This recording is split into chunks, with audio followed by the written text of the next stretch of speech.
business.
All right, welcome back from that short commercial break, and of course it's exactly 42 minutes. That's past the hour of 7 a.m. and at this particular time, of course, we apologize. We've actually gone ahead.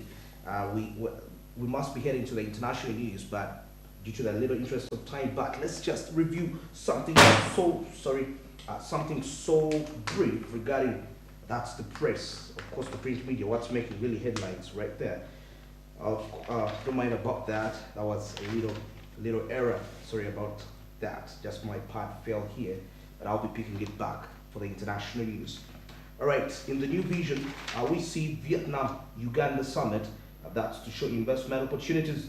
As we see that the government is encouraging, and of course, small and intermediate enterprises to take part of the Vietnam-Uganda investment opportunities. So that is quite very remarkable right there, as you can see. So many of these, of course, summits are being taking place from the different countries, trying to find a way to bridge the investment gaps within the countries, and of course to ensure that business moves on efficiently and smoothly.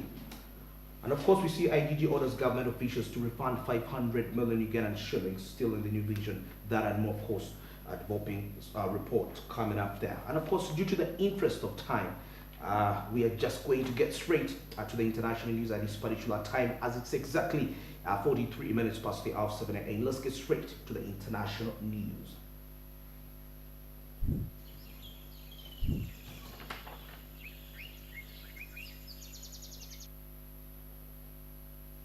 And of course, looking at the international news, we're going to start with Ghana, and of course, seeing that the president just fired. That's the financial minister right there.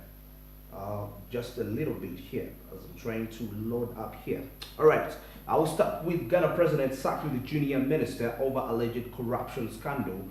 And we see Ghana's president, that's Nana Akufo-Addo, sacked Charles Adu Bohen, the Minister of State, that's for finance. And of course, the presidency said on Monday, after allegations of impropriety, which were calculated by a well-known Ghanaian investigative journalist.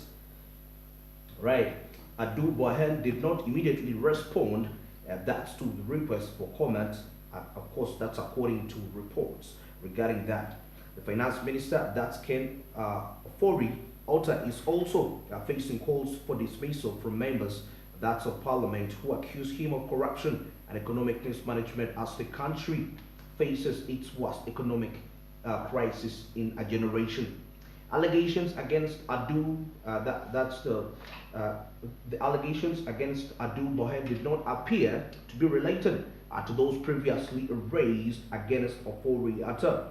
As we see, Adu Bohen could be seen in a video, of course, posted by the different journalists, saying that he also calculated a lengthy email containing detailed allegations, and of course, that's what the reports indicate regarding that.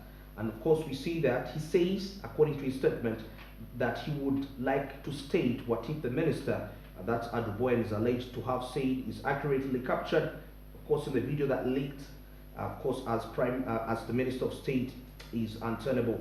And of course, he says this should be dismissed summarily and investigated. So that's really a scandal right there. We see Ghana, of course, definitely is facing the worst crisis. And of course, last time, so its currency, its performance against the dollar are really deteriorating to a very large extent. So you can see such initiatives, whether allegations whether true, as the president, as the leader of the nation, is taking action not to really to ensure that such actions don't really happen to the country. Once again, it's quite a very tricky time for the nation regarding that aspect. All right, so still away from that, now we come to East Africa, and of course we are looking at Kenya, as we see financial institutions in Kenya to offer that 50% discount on outstanding digital loans. The institutions will enter into a repayment plan, that's with the borrowers, for a period of up to May 31st, 2023 for the balance loan. The move will see institutions update the borrower's credit and of course credit standing from non-performing and performing, hence improving their credit standing. The Central Bank of Kenya noted that upon expiry of the framework, the credit standing for the borrowers with respect to the loans will depend that's on their repayment performance during the 6-month period. And of course, the framework seeks to improve the credit standing of mobile phone digital borrowers whose loans are non-performing and have been reported as such to credit reference bureaus. So that's according to the Central Bank of Kenya making that report. The Apex Bank noted that the framework will cover loans with repayment period of 30 days or less. The total value of the non-performing loans is estimated at 30 billion Kenyan shillings, equivalent to 0.8%. That's of the gross banking sector loan portfolio of 3.6 trillion at the end of October 2022. It is anticipated, and of course, that the framework will enable over 4.2 million, that's mobile phone digital borrowers adversely listed with CRBs, to repair their credit standing. That's according to the Central Bank of Kenya, still making that particular report. And of course, the borrowers to be covered in the framework are mainly in the personal micro enterprises sectors, and where mainly micro enterprise sectors, and were adversely impacted, that's by the COVID-19. So these are definitely going to be the ones that are covered into this particular scheme regarding that. And accordingly, the framework is expected that's to enable the segment of borrowers to access credit and other financial services as they rebuild their lives and livelihoods. Central Bank of Kenya reminded the public to honor their payment obligations and on their credit facilities when, and of course, they fall due. So that's regarding that, as we see financial institutions in Kenya to offer 50% discount on outstanding digital loans. And we see this move has been largely, of course, inspired by those SMEs that were affected by the COVID-19. So that's quite a very brief step. And now we come to the end of the international news report as we look at London losing position as top European stock market. France has now taken the spot as the combined value of its company's shares are boosted by currency movements and demand for French luxury goods.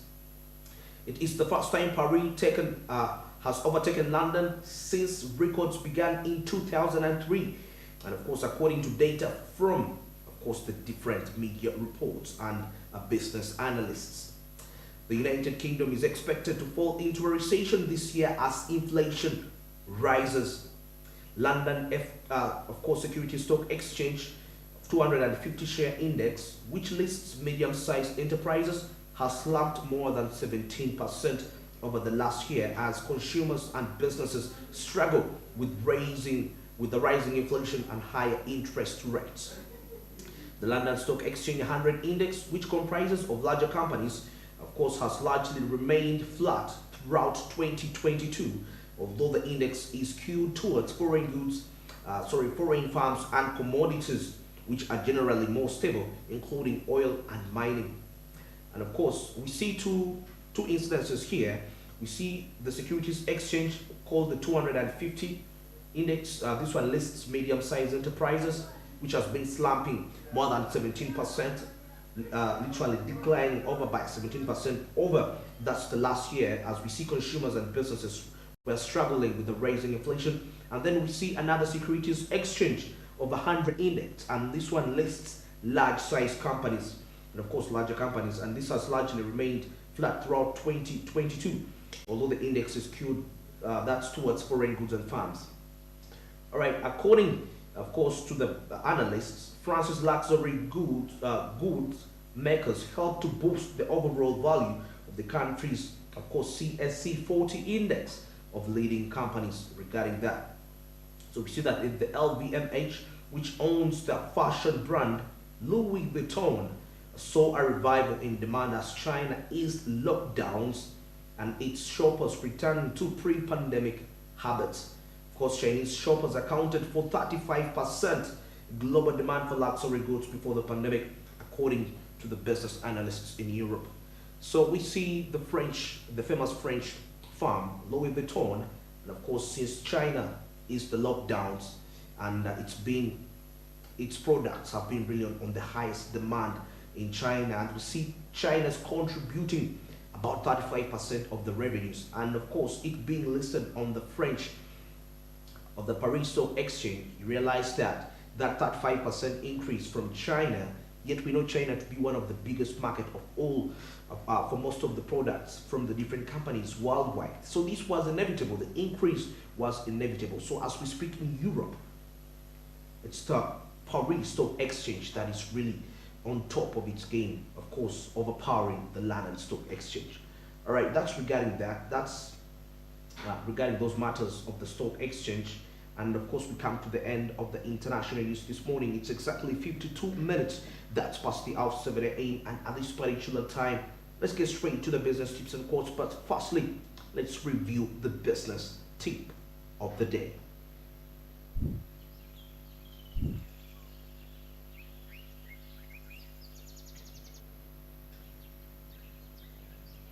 The business tip of the day says be prepared to evolve.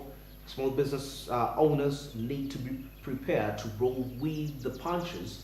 And of course, the market will inevitably shift over time, and business owners need to adapt to keep their products relevant. Refusing to change, that's your approach to what your consumers want or need, will only hurt you, and of course, in the long run as we go. And of course, this is more like that time as we are doing this quote, but just still to give you just some more highlights. This emphasis is largely on innovation, being innovative in terms of that the world keeps on evolving, and of course consumers keep on changing their tastes and preferences, and it's very important as an entrepreneur, as a service provider, or if you're providing a product or a service, to ensure that you always encourage innovation, you keep evolving due to the changing world, and of course with excess competition that will enable you to be on top of your game, let me say that. And if you don't really embrace that and you want to be comfortable, what we call staying in the comfort zones, definitely that will make your work mediocre, and you won't be able to attract quite a large amount of people. And of course, the more numbers you have, the more money you make, because remember, you're making the business to put out there, to sell it out there to the public so that they can buy your idea. Now we come to the end of this as we wind up with the business quote of the day.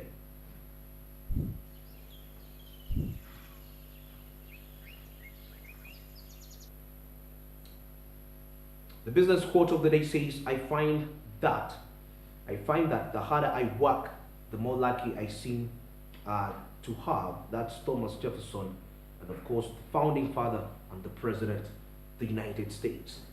Thomas Jefferson, quite a very famous individual right there. And if you've been really following quite a lot of entertainment related literature, you realize that quite lots of poets, lots of rappers, and lots of prominent entertainment entrepreneurs really quote his sayings, and this is one of them. The harder he works, the more luck he seems to have. I'm talking about the founding fathers. Those are quite very influential people in the history of the United States of America. So America is the way it is today because of them. So such quotes are quite very real. We always talk about luck. We say I will be lucky regarding that matter, and probably we see people that are succeeding in life, and what we think at that particular time is that this person is actually lucky, but that's not really the case as such. In most cases, it comes back with hard work, preparation, very important, simply because what you call luck is just opportunity meeting preparation. When opportunity makes preparation, definitely success is inevitable. And such people will really go levels. You see people making billions and billions of money, and you're wondering how this comes about. It simply comes back to that aspect of preparation, hard work, and of course, luck comes in. And when luck meets preparedness, success is inevitable. So when he says the harder I work, the more lucky I become, it's literally trying to mean when I work harder, luck will locate me. So that's a point to take home. Luck will only locate you if you're prepared. If you get rich by mistake, chances are high you'll lose it all in just a flip of a second. You get rich by luck, you lose your wealth by luck. You know, you raise to riches by luck, you will still get back to rags just by luck, by chance, and you lose your wealth like that because there are no shortcuts to life. You have to go through the process. All right, it's exactly 57 minutes past the hour 7 a.m. and let's get into a short commercial break. We shall be returning with the coffee court. Good morning.